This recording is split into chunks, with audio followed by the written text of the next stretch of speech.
Egunon! Egunon! Zer moduz? Ondo, Ondo modutzara ume hauekin edo? Bai. Bai? Granuja baino. Bai, pixka gaiztoa dira?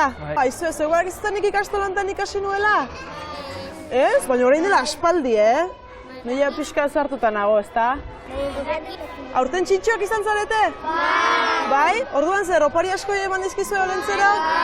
Eta guk opari bat ingo diogu? Kantatuko diogu, ezta?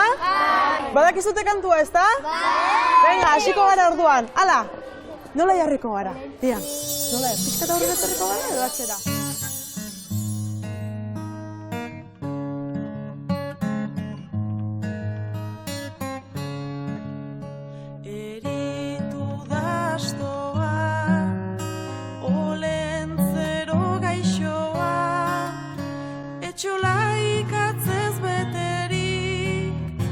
Metatua udazkenetik, ezin du etxola utzi, ez etxeetara jautsi, horra Olentzero pipa hotzetan, gauez ibilkida negu hotzetan, larri dira auzoan, ikatzik ez neguan, han izanen da Olentzero, tximinia ondoan bero, noiz jautsiko da etxolatik, galdegin du Josep Antonik, horra Olentzero pipa hortzetan, gauez ibilkida negu hotzetan, bilagun joan dira,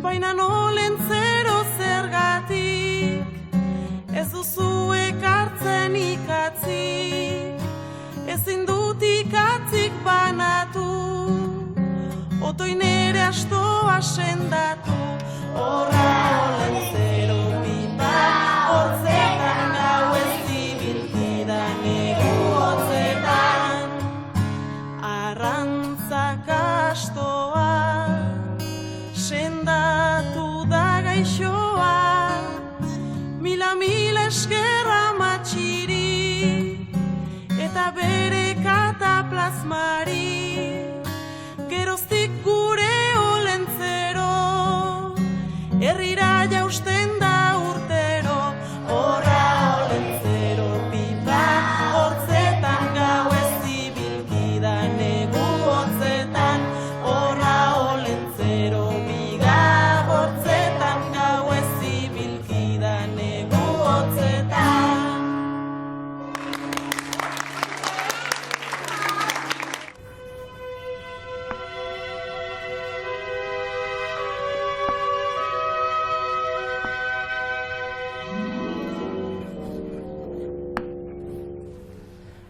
Euskararen mezua iparraldetik ere zabaldu nahiko genuke, badakizue ikastolak oso garrantzitsuak direla hemen, Euskararen mezua hemendik ere zabaltzeko, eta zauden lekuan zaudela horregatik, zuk zeuk ere Euskaraz egin dezakezu. Hain zuzen ere hori delako Euskara mantentzeko lehen ikasgaia. Euskal putzuan jolas daitezen aur guztiak plisti plasta, iparraldean ikastola da itxasontziaren masta. Hala eta guztiz jasotzen ditu 1001 arramazka, Euskarak noizbait izango badu mugaz gaindia arrakasta. Bi aldetarik kulunkarazi behar ginuke ese aska. Larai, larai, larai, larai, behar ginuke ese aska. Olentzero, hauxe da zuretzako gure oparia.